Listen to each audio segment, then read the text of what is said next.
Step 1.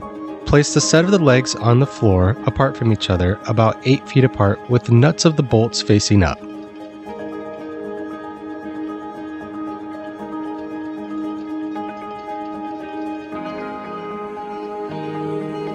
Step 2. Connect them using the connecting rod.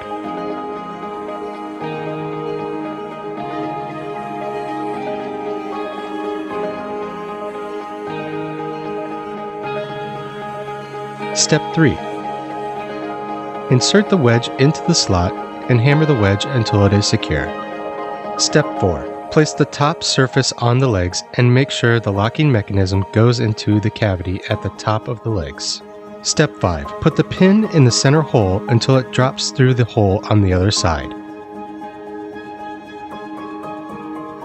Step 1. Place the set of the legs on the floor apart from each other about 8 feet apart with the nuts of the bolts facing up.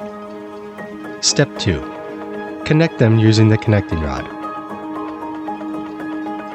Step 3. Insert the wedge into the slot and hammer the wedge until it is secure. Step 4. Place the top surface on the legs and make sure the locking mechanism goes into the cavity at the top of the legs. Step 5. Put the pin in the center hole until it drops through the hole on the other side. Your table is now set up and ready to use. One of the fastest and easiest tables to put together, exclusively from NEF Innovations.